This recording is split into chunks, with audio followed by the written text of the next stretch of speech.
শাওয়াল মাসের সিয়াম রাখতে গেলে আমাদের সমাজে আমরা ৩-৪টা মূর্খামি দেখতে পাই, যেটা আমি নোট করেছি। একটা মূর্খামি হলো, কেউ কেউ মনে করে এই 6টা সিয়াম লাগাতার রাখতে হবে, গ্যাপ দেওয়া যাবে না, এটা একটা মূর্খামি। আবার কেউ বলতেছে একসাথে নাকি রাখাই যাবে না, যেটা অনেক মুরব্বীদের কাছ থেকে শুনবেন, একটা রাখবে বা 2টা রাখবে, আবার গ্যাপ দিবে, আবার একটা 2টা রাখবে, এভাবে তারা বলতেছে একসাথে নাকি রাখাই যাবে না, এটাও একটা মূর্খামি। তৃতীয় মূর্খামি হলো, কতক ব্যক্তিরা আছে যারা এই 6টা সিয়াম রাখার পরের দিন আবার ঈদ পালন করে। এটা অনেক মুরব্বীদের মধ্যে দেখবেন, ঘরের ভিতরে 6টা সিয়াম রেখে আবার ঈদ পালন করে। এগুলো সব হচ্ছে কুসংস্কার, ইসলামের মধ্যে কোনো সম্পর্ক নাই, এর কোনো ভিত্তি পর্যন্ত নাই, জেনে নেন। এই 6টা সিয়াম রাখার কোনো নিয়ম নেই, কোনো নিয়ম নেই। আপনার যেই দিন খুশি সেই দিন আপনি সিয়াম রাখতে পারবেন, চাইলে আপনি লাগাতার রাখতে পারেন, চাইলে একদিন পরে একদিন বা যেই দিন আপনার সমস্যা সুবিধা হবে সেই দিনে আপনি রেখে নিতে পারবেন। তবে একটা চমৎকার দৃষ্টিভঙ্গি আপনাকে বলি, হয়তো যারা বিগত বছরের খুতবাগুলো আপনি শুনেছেন, আপনার স্মরণে আছে, না আপনাকে আবার স্মরণ করিয়ে দিই। ফরজ সিয়াম আর নফল সিয়ামের মধ্যে একটা বড় পার্থক্য হলো কি জানেন? নফল সিয়ামের সবচেয়ে সুযোগটা কি, সুবিধাটা কি, আল্লাহর পক্ষ থেকে কত বড় অনুগ্রহ। ফরজ সিয়ামের জন্য আপনাকে আগে থেকে নিয়ত করতে হবে, মানে ফজরের আগেই আপনাকে নিয়ত করতে হবে যে আগামীকাল আমি আমার একটা ফরজ সিয়াম রাখবো, সেটা মান্যতের সিয়াম হোক, কাজা সিয়াম হোক, অথবা রমজানের সিয়াম হোক। কিন্তু নফল সিয়ামের ক্ষেত্রে এটা শর্ত নাই, মানে আগে থেকে আপনাকে নিয়ত থাকতে হবে না। বরং কেমন হবে, আজকে সকালবেলা ধরেন আপনি ঘুম থেকে জাগছেন, জেগে আপনার আজকে সিয়াম রাখার কোনো নিয়তই ছিল না, অনেক গরম, আপনি ভাবতেছেন কালকে সিয়াম রাখবো না, কিন্তু সকালবেলা উঠে দেখেন বৃষ্টি হয়েছে, আবহাওয়া ঠান্ডা, বা আজকে আপনার অফিসে যাওয়া হইল না, আর সিয়াম ভঙ্গ করার এমন কোনো কাজ আপনার দ্বারা ঘটে নাই, আর আপনি ফজর করে ঘুমিয়েছেন, সকাল 9টা-10টা বাজে আপনি জাগলেন, আপনি দেখলেন যে সবকিছু অনুকূলে, আপনি যদি তখন নিয়ত করে নেন যে আজকে যখন কোনো ব্যস্ততাই নেই, তাহলে আজকের দিনটা আমি চাই, আমি সিয়াম রেখে নিলাম, আপনার সিয়াম গ্রহণযোগ্য হয়ে যাবে।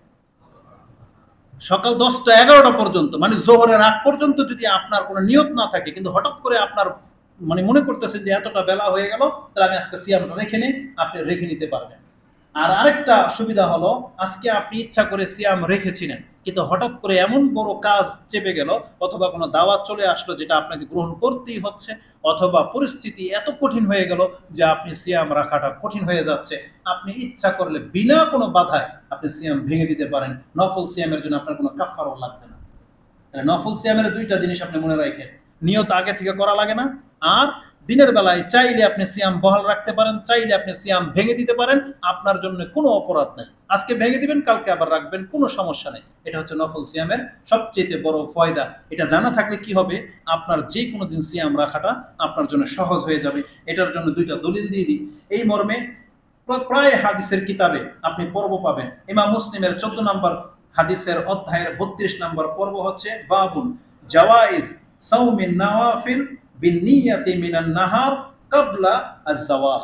এটা ইমাম মুসলিমের মধ্যে অধ্যায় কায়েম করা হয়েছে যে এটা জায়েজ যে কোনো ব্যক্তি জাওয়ালের আগে, মানে সূর্য মাথার উপরে ওঠার আগেই যদি কোনো ব্যক্তি নিয়ত করে নেয় যে আমি আজকে সিয়াম রেখে নেব, এটা তার জন্য জায়েজ।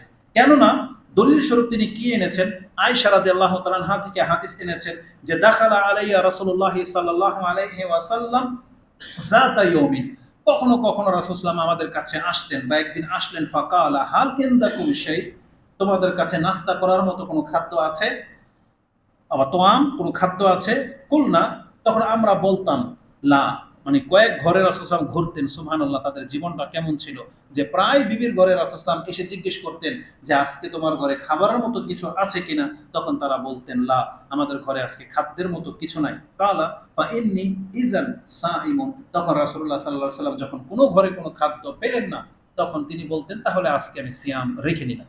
তার মানে আজকে রাসূল সাল্লাল্লাহু আলাইহি ওয়াসাল্লাম সিয়াম রাখার কোনো নিয়ত ছিল না, কিন্তু আজকে কারো ঘরে কোনো খাদ্য না থাকাতে রাসূলুল্লাহ সাল্লাল্লাহু আলাইহি সাল্লাম দিনের বেলায় তিনি নিয়ত করে নিলেন যে আমি তাহলে আজকে সাইম। আবার এর উল্টোও ঘটেছে কখনো কখনো যে রাসূল সাল্লাল্লাহু আলাইহি সাল্লাম দিনের বেলায় সিয়াম রেখেই তার সকাল হয়েছে, কিন্তু কোনো জায়গা থেকে ভালো কোনো খাদ্য চলে আসলে রাসূল পছন্দ করলে তিনি সেটাকে সিয়াম ভেঙে দিয়ে সে খাদ্য গ্রহণ করতেন। তাহলে এই দলিলগুলো থেকে জানা যায় যে নফল সিয়ামের ক্ষেত্রে কোনো কঠোরতা নাই। আপনি রেখেছেন, কোনো একটা দেখা যাচ্ছে অনেক বন্ধু বান্ধবরা হঠাৎ করে চলে আসছে, কারণ ঈদের পর পর এই ঘটনাগুলো বেশি ঘটে, তখন দেখা যায় যে তারা আপনাকে দাওয়াত দিচ্ছে, একসাথে খেতে বলতেছে, কিন্তু আপনি পরহেজগারি দেখিয়ে আপনি আপনি সিয়াম থেকেই গেলেন, তাদের ডাকে সাড়া দিলেন না, না, এমনটা হওয়া উচিত না। আপনি এটা মাসলা জেনে থাকা উচিত যে এই ক্ষেত্রে পরিবেশকে রক্ষা করা, আপনার বাসায় মেহমান আসছে, আপনি চাইলে আপনার সিয়ামকে আপনি ভেঙে দিতে পারেন, তারপর অন্য কোনো দিন আবার সেটাকে আপনি রেখে নিতে পারেন। এই ফ্যাসিলিটিগুলো রমজান মাসে রয়েছে। আর এটা যে শুধুমাত্র রাসূলুল্লাহ সাল্লাল্লাহু আলাইহি ওয়াসাল্লাম তিনি একা করতেন তা না, এটা তার জন্য খাস ছিল না, বরং তার পরবর্তীতে সাহাবায়ে কেরামরাও ঠিক একই সুন্নাহর উপরে আমল করতেন। যেমন উম্মে দারদা রাদিয়াল্লাহু তাআলা আনহা তিনি বলতেন, কানা আবু দারদাও এমনটাই করতেন। তিনি যখন বাসায় আসতেন, কখনো যদি কোনো খাবার না পেতেন, তখন তিনি বলে দিতেন যে তাহলে আজকে আমি সিয়াম রেখে নিলাম। যে হাদিস আপনি বুখারীতে পেয়ে যাবেন, 1924 নম্বরে রয়েছে। ইবনে মাজার পর্ব হচ্ছে 7 নম্বর অধ্যায় 26 নম্বর পর্বে, তিরমিজিতে রয়েছে 6 নম্বর অধ্যায়ের 26 নম্বর পর্বে। এই দুইটাই 26 নম্বর পর্বে আছে, তিরমিজিতে এবং ইবনে মাজাতে।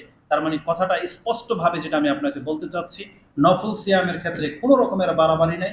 যেই দিন আপনার সুবিধা হবে সেই দিন আপনি সিয়াম রেখে নিতে পারেন, যেই দিন কষ্টকর হয়ে যাবে সেই দিন চাইলে আপনি সিয়ামকে ভেঙে দিতে পারবেন। আপনার কোনো রকমের পেরেশানি নেই, কোনো রকমের কাফারা লাগবে না, কোনো অপরাধ আপনার হবে না। তবে একটা নিয়ম শুধু মহিলাদের জন্য বলবো, সেটা হচ্ছে নফল সিয়ামের ক্ষেত্রে মহিলারা যদি কোনো বাড়াবাড়ি করে এটা উচিত হবে না। যেমন যাদের স্বামী প্রবাস থেকে আসে বা সফর থেকে আসে বা যাদের প্রয়োজন আছে, এমন মা বোনদের উচিত স্বামীর সন্তুষ্টটাকে বা পছন্দ অপছন্দকে সামনে রেখে সিয়াম রাখবে। রাসূলুল্লাহ সাল্লাল্লাহু আলাইহি ওয়াসাল্লাম নিষেধ করেছেন। এই মর্মে তিরমিজিতে, আবু দাউদে, বুখারীতে প্রায় অধ্যায় রয়েছে। তার মধ্যে একটা হাদিস কমন আপনি পেয়ে যাবেন। আবু হুরায়রা রাদিয়াল্লাহু তাআলা আনহু তিনি বলেন, আনিন নবী সাল্লাল্লাহু আলাইহি ওয়াসাল্লাম, লা তাসুমুল মারআ, কোন মহিলা যেন সিয়াম না রাখে, ওয়া বালুহা শাহিদুন, অথচ তার স্বামী তার ঘরে, ইল্লা বিইজনিহি, তাহলে স্বামীর অনুমতি ছাড়া সে যেন নফল সিয়াম না রাখে। এটা শুধু ফরজ সিয়ামের ক্ষেত্রে ব্যতিক্রম। ফরজ সিয়ামের ক্ষেত্রে এটা আল্লাহর হক, এক্ষেত্রে স্বামীকে জিজ্ঞেস করার কোনো প্রয়োজন নাই। যেমন রমজান মাসে যেমন মান্যতের সিয়াম, সেই ক্ষেত্রে আপনি আপনার ফরজটা আদায় করবেন। কিন্তু নফল সিয়ামের ক্ষেত্রে যেমন শাওয়াল মাসের এই 6টা সিয়াম কিন্তু নফল, আপনি ওই দিনই সিয়াম রাখবেন যেই দিন আপনার জন্য সহজ। আপনার স্বামী উপস্থিত আর সেটা পছন্দ করতেছে না যে আজকে আপনি সিয়াম থাকেন, তাহলে আপনার উচিত না সেই দিন সিয়াম থাকা। তাহলে নফল সিয়ামের ক্ষেত্রে অন্তত মা বোনদের একটা শুধু দিক নির্দেশনা যে তারা তাদের স্বামীর প্রয়োজন অনুযায়ী ডিসিশন নেবে, সিদ্ধান্ত নেবে। যেদিন তার জন্য পসিবল মনে হবে সেদিন রাখবে, কোনো রকমের বাড়াবাড়ি করবে না। নফল সিয়ামের ক্ষেত্রে এমন যে না হয় যে তার স্বামী চাচ্ছে সিয়াম না রাখুক আর তিনি সিয়াম রেখে বসে আছেন, আপনি ভেঙে দিবেন, এটি আপনার জন্য সুন্নাহ। আল্লাহ সুবহানাহু ওয়া তাআলা কথাগুলোকে বোঝার এবং সেই অনুযায়ী আমল করার তৌফিক দান করুন। আকুলু লিকাউলি হাযা আস্তাগফিরুল্লাহ লি ওয়া লাকুম ওয়া লিসাইরিল মুসলিমিন ফাস্তাগফিরু ইন্নাহু হুয়াল গফুরুর রহিম।